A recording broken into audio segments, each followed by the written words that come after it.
التصوف کلہ ادب، یہ سارے کا سارا ادب کا نام ہے۔ ادب کا دوسرا نام تصوف ہے، آداب کی رعایت کا نام، اقدار کی حفاظت کا نام، اقدار عالیہ، جو زندگی کی اچھی ویلیوز ہیں جن کو اختیار کر کے آپ جو ہے وہ ایک اچھے انسان بنتے ہیں۔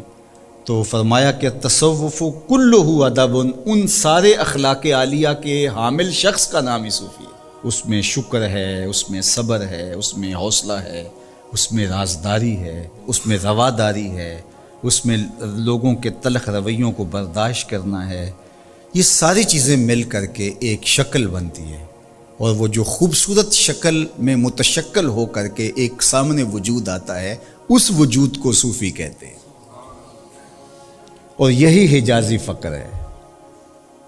باقی تو پٹکوں والا صوفی اور مختلف رنگوں کے جبوں والا صوفی، مختلف سٹائل رکھنے والا صوفی، حق ہو کی ضربیں لگا کر کے ڈھول کی تھاپک پہ ناچنے والا، رقص کرنے والا، گھڑولیاں بھرنے والا، اور مریدوں سے بھنگڑے ڈلوانے والا، سجدے کروانے والا، ایسے صوفی تو آپ کو گلی گلی ملیں گے۔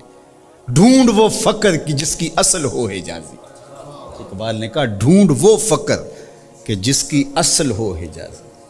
اپنے ایک دوست کو خط لکھا اقبال نے، کہا کہ جب تصوف فلسفہ بننا چاہتا ہے تو فقیر کی روح اس سے بغاوت کرتی ہے۔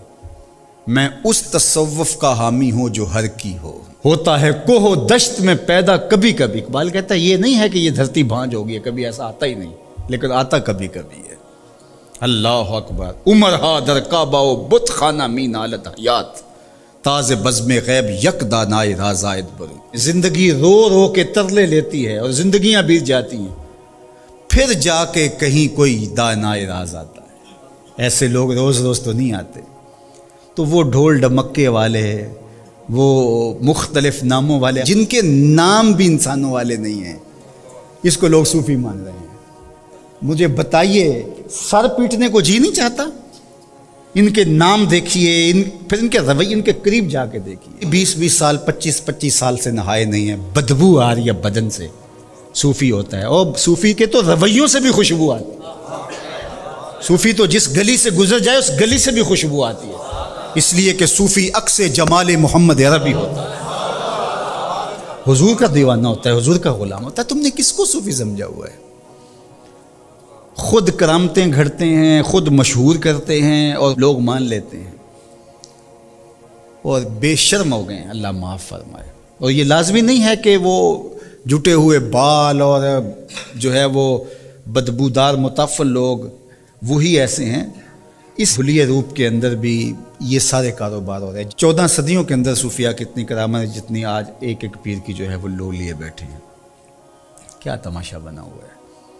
تو صفات تو صفائی قلب کا نام ہے، یہ باطن کی صفائی کا نام ہے، یہ اندر کے اجالے کا نام ہے۔ حضرت ابو الحسن علیہ رحمہ فرماتے ہیں لیس التصوف رسوما ولا علوما ولکنہ اخلاق، تصوف رسموں کا نام نہیں، یہ سارے کا سارا اخلاق کا نام۔ اور حضرت ابو الخیر سید عبد القادر عیسیٰ علیہ رحمہ حقائق تصوف کے اندر لکھا کہ تصوف کلہ اخلاق فمن زاد علیک بالاخلاق زاد علیک بالتصوف۔ تصوف سارے کا سارا اچھے اخلاق کا نام ہے، جو اخلاق سے باہر ہے وہ تصوف سے بھی باہر ہے، جو اس سے زائد ہے وہ تصوف سے باہر ہے۔ تو یہ سارے کا سارا حسن خلق کا نام ہے۔ صوفی میٹھے مزاج کا ہوتا ہے، صوفی غیرت کا حامل ہوتا ہے، صوفی باطن کا نور رکھنے والا ہوتا ہے، اللہ کی مخلوق سے پیار کرنے والا ہوتا ہے۔ مخلوق کے اندر بہائم چوپائے بھی آتے ہیں، انسان تو انسان رہے۔ صوفی لوگوں کے لیے نرم اور گداز دل رکھتا ہے۔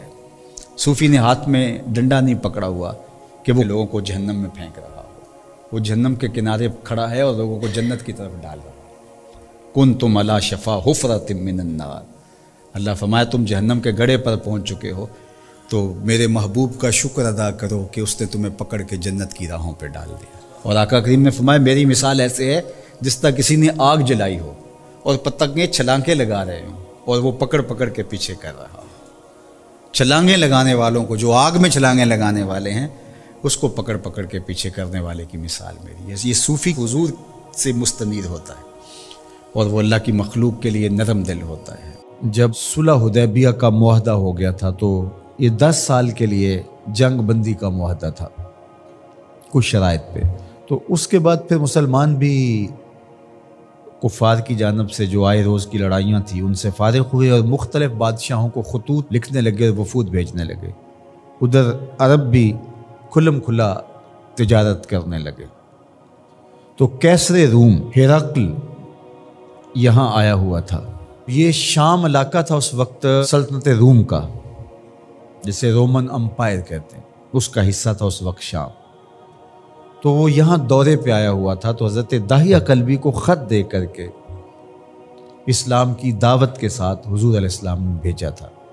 اس کو پتہ چلا کہ میری طرف ایک نامہ بر پیغام لے کر آیا ہے، تو اس نے خط وصول کرنے سے قبل معلومات لینا چاہیے اور کہا کہ کوئی شخص عرب کا آیا ہو حجاز کا تو اسے بلا کے لاؤ تاکہ ہم پہلے معلومات لے لیں۔ تو ابو سفیان ابھی اسلام قبول نہیں کیا تھا انہوں نے، تو وہ تاجرانہ غرض سے شام میں موجود تھے، تو انہیں بادشاہ کے ہاں پیش کر دیا گیا۔ تو کیسر روم نے ان سے کچھ سوال کیے تھے اور کہا تھا کہ تم درست جواب دو گے، اور ان کے ساتھی کھڑے کر دیے تھے کہ اگر درست جواب نہ دیں تو آپ ٹوک دینا۔ تو ان سے جو سوال پوچھے گئے انہوں نے وہ درست جواب دیے۔ وہ ایک قصہ طویل ہے، لیکن اس واقعہ میں سے ایک چیز جو یہاں حضرت امام بخاری نے، امام مسلم نے اپنی اپنی اسناد کے ساتھ روایت کی ہے، اس نے سوال کرتے ہوئے کہا فماذا یامرکم، وہ تمہیں کیا حکم دیتے ہیں؟ ابو سفیان کہتے ہیں کہ میں نے کہا کہ وہ کہتے ہیں اعبدوا اللہ وحدہ ولا تشرکوا بہ شیئا، صرف اللہ کی عبادت کرو اور اس کا کسی کو شریک نہ ٹھہراؤ۔ وَاتْرُكُوا مَا يَقُولُ آبَاؤُكُمْ، اور جو تمہارے آباء و اجداد کہتے ہیں اس کو ترک کر دو، وہ بت اور وہ سب کچھ ختم۔ اور وہ ہمیں نماز کا حکم دیتے ہیں، وَالصِّدْقِ، اور سچ بولنے کا حکم دیتے ہیں، وَالْعَفَافِ، اور پاک دامن رہنے کی تلقین کرتے ہیں، وَالصِّلَةِ، اور رشتہ داروں کے ساتھ اچھا سلوک کرنے کا حکم دیتے ہیں۔ تو حضور علیہ السلام کی بنیادی تعلیمات، ان میں سچ کو اختیار کرنے کی تلقین فرمائی گئی۔